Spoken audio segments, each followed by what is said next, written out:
Hello students, তোমরা অনেকেই আমার কাছে জানতে চেয়েছো যে ম্যাডাম এবার এইচএস এক্সাম প্রায় চলে আসছে, তো এরকম কিছু টিপস দিন কি করে আমরা এইচএসে এবং বোর্ড মানে 10th-এও বলতে পারো কি করে ভালো মার্কস পাবো। ভালো মার্কস বলতে 95%-এর অ্যাবাভ বা পার্টিকুলার সাবজেক্টে আমরা 95 কি তার উপরে মার্কস কি করে পেতে পারি। তো সেটার জন্যই তো সবাইকে ডিফারেন্ট অনেকে এটা জানতে চেয়েছো, তো আলাদা করে ওরমভাবে কমেন্ট করার বদলে বা রিপ্লাই দেওয়ার বদলে আমি ভাবলাম যে সবার সাথে একটা ছোট ভিডিও ডিসকাস করে নিই, তো তাহলে সবাই দেখতে পারবে, কেন অনেকের এটা কোয়ারিজ আছে। তো সেটা বলার সময় প্রথমেই বলি যে 95% অ্যাবাভ মার্কস পাওয়ার জন্য যারা পাচ্ছে, তো আমাদের এরকম ভাবার কিছু নেই মানে আমার যে বন্ধুটা 95%-এর উপর মার্কস পেয়েছে তার মানে তার ব্রেন খুব ভালো বা সে আমার থেকে প্রচুর বেশি পড়াশোনা করেছে, ঠিক আছে, বা ও অনেক কিছু জানে, আমি কিছু জানি, অনেক কম জানি, তাই জন্য আমার মার্কস 70% হয়েছে কি 65% কি 80 যাই হোক, কিন্তু অ্যাবাভ 95% হয়নি। তাহলে কি? তো এই জিনিসগুলো মনে হয়, তো তাহলে ব্যাপারটা কিন্তু ওরকম নয়। ধরো তুমি যেরকম মার্কস পাচ্ছ, ধরো 70% 80% মার্কস পাচ্ছ, আর যে ধরো 95-এর উপরে মার্কস পেয়েছে, তার মানে এরকম নয় যে মানে জানার ব্যাপারটা যে বিশাল ডিফারেন্স হচ্ছে। আমি বোর্ড এক্সামের জন্য বলছি, কম্পিটিটিভ এক্সামের জন্য নয়।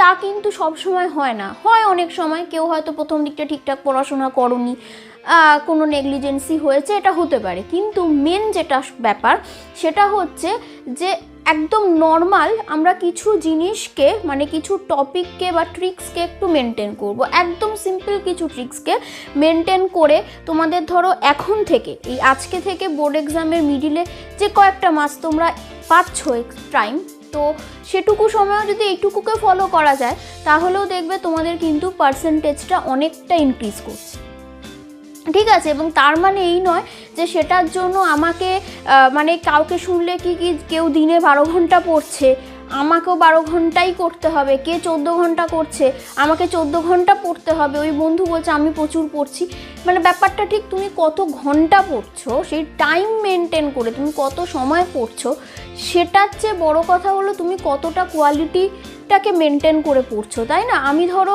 10-12 ঘন্টা পড়ছি কি 14 ঘন্টা পড়ছি, সারাদিন বই নিয়ে বসছি, কিন্তু সেটাতে আমি কিছু ফ্রুটফুল রেজাল্ট পাচ্ছি কিনা, মানে সেটা ভ্যালিড পড়াশোনা হচ্ছে কিনা, আমার মনে হয় সেটা বেশি ইম্পর্টেন্ট। অবশ্যই তার মানে যে ধরো ক্লাস 12-এর মেনলি বোর্ড এক্সাম দেবে বা 10th-এর যারা আছো, তো তারাও যারা বোর্ড এক্সাম দেবে, তো তারা যদি ভাবো যে দিনে 1-1.5 ঘন্টা খুব জোর পড়াশোনা করব আর বাকিটা তাতেই আমার এনাফ হয়ে যাবে, তো আমার ব্রেন খুব ভালো, আমি খুব তাড়াতাড়ি করতে পারি, তো সেটাও আবার সম্ভব নয়। মিনিমাম একটা টাইম তোমাকে মেনটেন করে পড়াশোনা করতে হবে। তো মোদ্দা কথা হচ্ছে কি যে আমাকে একটুখানি বুঝে এবং একটা সিস্টেমেটিক ওয়েতে আমাকে চলতে হবে, তাহলেই কিন্তু আমরা যেটা চাইছি যে অ্যাবাভ 90% মার্কস পেতে পারি সেটা কিন্তু হয়ে যাবে। তো সেটার জন্য কিছু টিপস চলো আমরা আজকে ডিসকাস করি। তো প্রথমেই আমি যেটা বলবো, এখানে দেখো যে আমরা যখন পড়ছি আশেপাশ থেকে বিভিন্ন রকম কথা, মানে মেনলি যেটা সত্যি হয় দেখবে আমাদের ফ্যামিলি প্লাস আমাদের নেবার্স, এদের থেকে প্রচুর রকমের কথা আমরা শুনতে পাই, ঠিক আছে, কি যে যারা ধরো 12th-এ আছো, তো তুমি ভাবছো কি আমার 10th-এর রেজাল্ট হয়তো খুব ভালো হয়নি, কিন্তু 12th-এ আমি আমার পছন্দের সাবজেক্টসগুলো চয়েস করেছি, তো সেটা নিয়ে আমি অবশ্যই আমার বেস্ট দিয়ে আমার খুব ভালো রেজাল্ট করব, কিন্তু আশেপাশের লোকজন বলছে তোর 10th-এর রেজাল্টই এত খারাপ হয়েছে, তোর তো 10 থেকে 12 তো অনেক টাফ, তোর তো 12th-এর রেজাল্ট আরোই খারাপ হবে। তো এই যে ধরনের নেগেটিভ কথাবার্তা বা যারা এই ধরনের কথাবার্তা তোমার সামনে বলছে তাদেরকে জাস্ট ইগনোর করো, তোমার লাইফ থেকে সরিয়ে দাও আপাতত এই কিছু সময়ের জন্য, ঠিক আছে।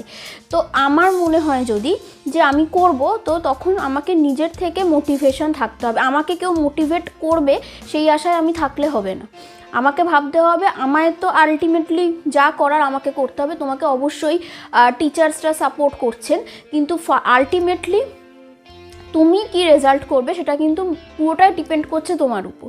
তো তাই জন্য কে তোমাকে এরমভাবে কোনো ডিস্ট্র্যাকশান করছে, তো তাদেরকে সেটা কিন্তু মানে পুরোপুরি তাদেরকে বাদ দিয়ে দাও। এখন বাড়িতে বিভিন্ন রকম সমস্যা হতে পারে, কাজিনসরা থাকতে পারে, ভাই বোনেরা থাকতে পারে, তো তাদের সঙ্গে ঝগড়াঝাটি মারপিট এইসব জিনিস থেকে এখন দূরে থাকো, পুরোপুরি নিজের উপর ফোকাস করো। আর নিজেকে মোটিভেটেড রাখো কি যে আমি যদি ঠিকঠাকভাবে প্রিপারেশান নিয়ে থাকি তাহলে অবশ্যই আমি যেটা চাইছি আমি করে ফেলতে পারবো। ঠিক আছে, এটা একটা ব্যাপার। আর কি হচ্ছে দেখো, আমাদের ডিস্ট্র্যাকশানটা প্রচণ্ড বেড়ে যায়। ব্যাপারটা কীরকম, যে বিভিন্ন রকম সেরিমনি থাকে, আমি একদম ফ্র্যাঙ্কলি সোজা কথায় বলছি, বিভিন্ন রকমের অনুষ্ঠান থাকছে, বিয়েবাড়ি থাকছে, অন্নপ্রাশন বাড়ি থাকছে, বিভিন্ন রকম নেমন্তন্ন থাকছে। শীতের এই যে টাইমটা চলছে, ফিস্ট করতে যাচ্ছ, বিভিন্ন জায়গায় ঘুরতে যাচ্ছ, বিভিন্ন রকম কিছু।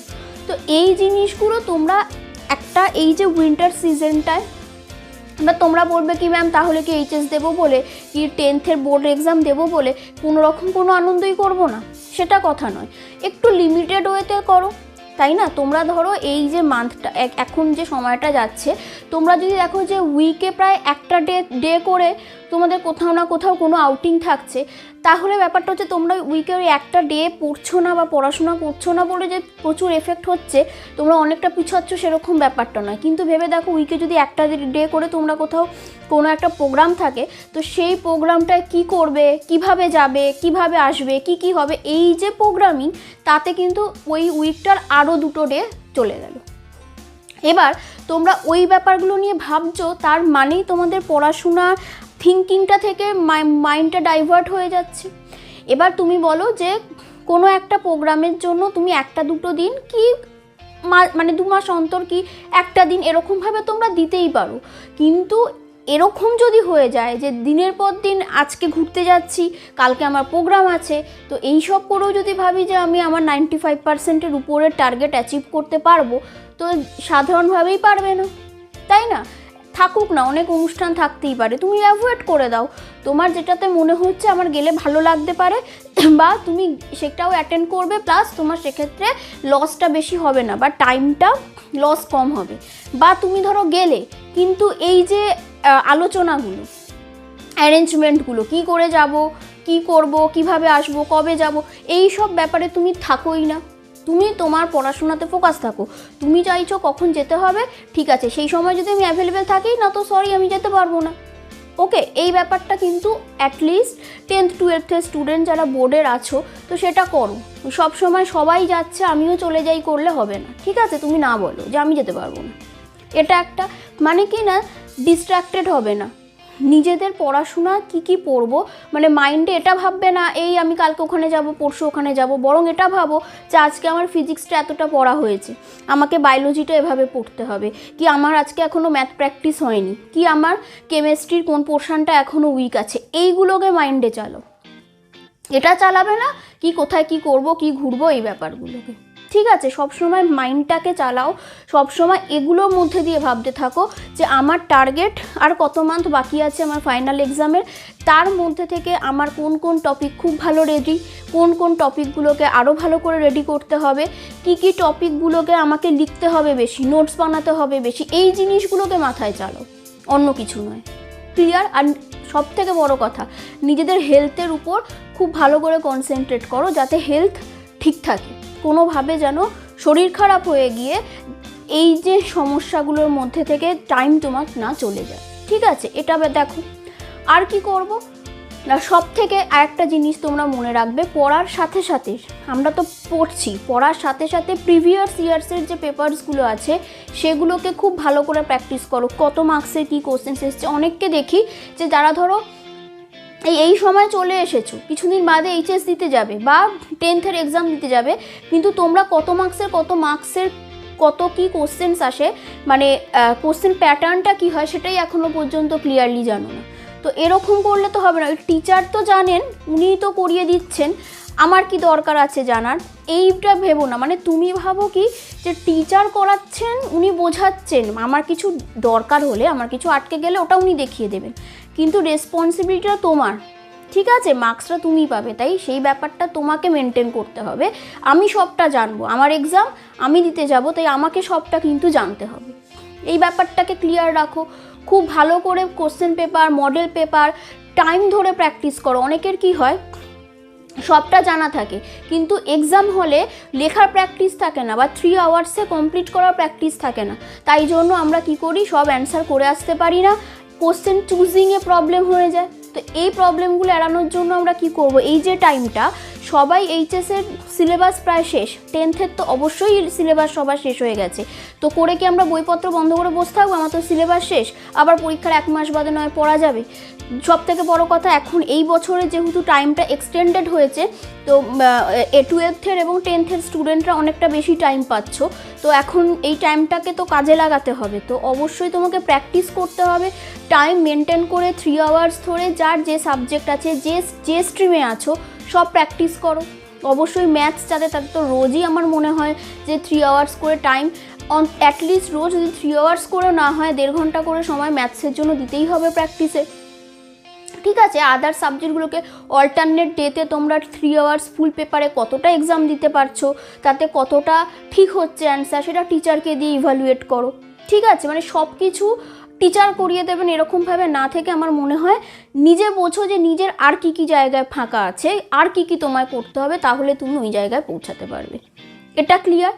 তার সাথে আমাকে কি করতে হবে, রিভিশন চালিয়ে যেতে হবে। কিন্তু আমি একবার সিলেবাস শেষ করে ফেলেছি সেটা করলে হবে না। আমার তো মনে হয় ফাইনালের আগে মোটামুটি 3-4 বার তোমাকে রিভাইজ করতেই হবে ভালোভাবে। এবং ওই রিভিশন করছি, বই খুলে রিডিং পড়ে গেলাম, হয়ে গেল রিভিশন, সেরকম না, ব্যাপারটাকে বুঝে পড়ো। ঠিক আছে, যেটা বায়োলজির জন্য তোমরা ম্যাক্সিমাম স্টুডেন্টকে আমি দেখি করোই না। বায়োলজি খুললাম, নামগুলো মুখস্থ করে ফেললাম, পড়া হয়ে গেল, লিখে ফেললাম, হয়ে গেল। ওইরকমভাবে মুখস্থ করে কতদিন চলবেই না। মানে যারা এইচএস দেবে, কি 10th স্টুডেন্ট আছো, তো ওই এইচএস আর 10th মানে বোর্ড এক্সাম পর্যন্ত তবু ঠিক আছে, এরপর তো তোমাকে কম্পিটিটিভ এক্সাম, কেউ যদি বায়োলজি নিয়ে এগো, তো ওই রকম মুখস্থ করে যে 12 পর্যন্ত বায়োলজিতে চলে এসেছো, তারপর একেবারে অবস্থা খুব খারাপ হয়ে যাবে। তো একটু বুঝে পড়ো বাবা, ঠিক আছে? তো এই জিনিসগুলোকে তোমাকে মেনটেন করতে হবে। আর কি করব, মোবাইলটা আমাদের খুব বেশি প্রবলেম, আবার হেল্পও। মোবাইল না থাকলে অবশ্যই আমরা কমিউনিকেট করতে পারবো না, এখন অনলাইনে আমরা সব কিছুই করছি, তো সেটার জন্য মোবাইল, ল্যাপটপ এগুলো দরকার। কিন্তু মোবাইল থেকে হোয়াটসঅ্যাপ, ফেসবুক নামক এই যে জিনিসগুলো আছে, ইনস্টাগ্রাম আছে, এই যে জিনিসগুলোকে ইউজ করো। আমার এরকম মনে হয় না যে একেবারে সব ডিলিট করে দেবো। আমরা হোয়াটসঅ্যাপ, ফেসবুক, ইনস্টাগ্রামগুলোকে তো আমাদের অ্যাপগুলোকে আমরা মোবাইল থেকে ডিলিট করতেই পারি, আনইনস্টল করতেই পারি, কিন্তু মাইন্ড থেকে আমাকে ওগুলোকে আনইনস্টল করতে হবে। পরিষ্কার হিসাব, তুমি হোয়াটসঅ্যাপ রাখো, ক্ষতি নেই, কিন্তু হোয়াটসঅ্যাপটাকে কী করে ইউজ করবে বা কখন ইউজ করবে, আদৌ কী টাইমে তুমি অ্যালাউ করবে ওটাকে ইউজ করা, সেই ব্যাপারটাকে কিন্তু তোমাকে কন্ট্রোল করতে হবে। আমার কাছে হোয়াটসঅ্যাপ আছে, হোয়াটসঅ্যাপ গ্রুপে সারাক্ষণ বন্ধুদের সাথে চ্যাট করে যাচ্ছি, ফানি ভিডিও দেখছি বিভিন্ন রকম ইউটিউবে, এইসব করে সময় নষ্ট করলে হবে না। তুমি হোয়াটসঅ্যাপ ভালো কাজে ইউজ করো, ঠিক আছে? কোশ্চেন অ্যান্সার বন্ধুদের সাথে কিছু সলভ করতে পারো, সব কিছু। মানে এবার টাইম যদি তোমরা বলো যে কী করে মেনটেন করব, একটা টাইম টেবিল দরকার। এবার দেখো, সবার ক্ষেত্রে কিন্তু পড়ার টাইমিংটা ডিফারেন্ট হতে পারে। আমার মনে হয় যেটা, যে সবসময় টাইম টেবিল আমি একটা বানিয়ে দেবো, সেটা তোমাদের জন্য সুইটেবল নাও হতে পারে। তোমরা তোমাদের সুইটেবল কি হবে সেটা ভেবে সব থেকে ভালো টাইম টেবিল তোমরা নিজেদের জন্য নিজেরা বানাতে পারো।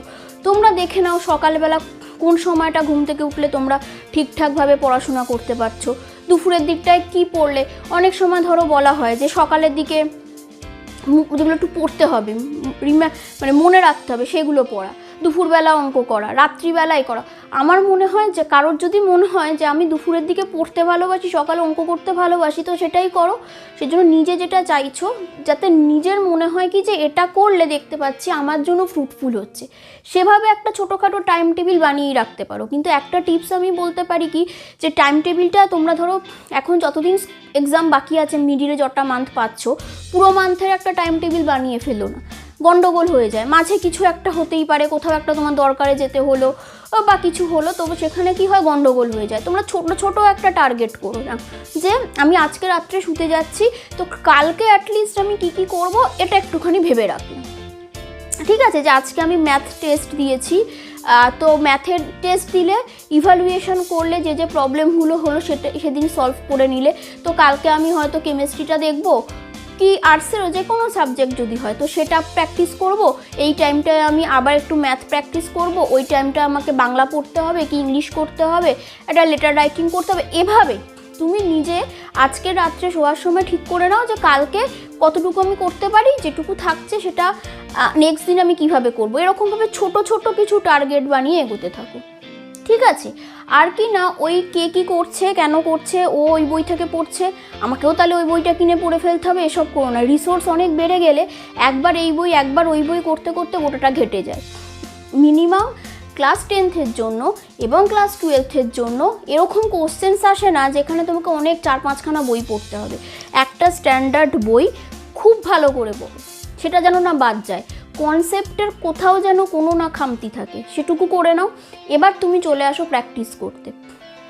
তুমি প্র্যাকটিস করছো, কোনো একটা অ্যান্সার পারলে না, সেটা আগে পড়ে ফেলেছো কি না আগে দেখো, যে যদি ওটা পড়া থাকে ভুলে গেছি দেখে নিলাম মনে পড়ে গেল। যদি দেখো এই কনসেপ্টটা কোনোদিন পড়াই নেই তাহলে নিশ্চয়ই ওটা তোমার বাদ চলে গেছে পড়তে, সেটা বইতে কোথায় আছে খুঁজে পড়ে নাও, ঠিক আছে? এইরকমভাবে ব্যাপারটাকে মেনটেন করো। আমি প্রচুর বই বিভিন্ন ইউটিউব চ্যানেলে বিভিন্ন বইয়ের কথা বলছে, বিভিন্ন ফ্রেন্ডসরা বিভিন্ন বই বলছে, যে যা বলছে আমি কিনে ফেলছি, পড়ছি কিছুই না, সেরকম করলে হবে না। যে কোনো একটা পার্টিকুলার বইকে খুব ভালো করে পড়ো। এবার তুমি previous years model paper solve করতে থাকো, প্লাস বইটাকে রিভাইজ করতে থাকো। এরকম করতে করতে আলটিমেটলি দেখবে সবটা রেডি হয়ে যাবে। আর একটা কি, এটা তো হলো প্রিপারেশনের টাইম, এবার তুমি হচ্ছে এক্সামটা দিতে গেছো। গোটা ইয়ারে তুমি যা যা পরিশ্রম করলে সেই সব কিছু তুমি ওই 3 আওয়ার্সেই কিন্তু এক্সপ্রেস করবে, তাই না? আর তুমি যখন টিচারের কাছে এক্সামটা দিয়ে চলে এলে, মানে তুমি যখন এক্সাম দিয়ে এলে, যিনি পরীক্ষক, যিনি চেক করবেন, তার কাছে কিন্তু কিচ্ছু নেই তোমার ওই এক্সামে লেখা পেপারটা ছাড়া। তো সেটাই তুমি সারা বছর কি করেছো সেটা মানে বুঝতে বা যাচাই করতে ওনাকে হেল্প করবে। তাই জন্য প্লিজ তোমরা একটা কাজ করবে কি, যে অ্যান্সার পেপারটাকে একটু ভালোভাবে সাজাও। ভালোভাবে সাজাও মানে এরকম নয় যে এবার তোমরা ভাববে যে ম্যাম আমার তো হাতের লেখা খুব একটা ভালো নয়, এবার আমি কি হ্যান্ডরাইটিংও এখন ঠিক করতে বসবো, কি করে হবে? এত এদিকে 12th পড়ার চাপ, 10th পড়ার চাপ। তো সেক্ষেত্রে বলছি হ্যান্ডরাইটিং যেরকম হোক সেটাকে একটু পরিষ্কার করে লেখো, যাতে প্রত্যেকটা ওয়ার্ড লেটারগুলো টিচার খুব ভালোভাবে পড়তে পারে।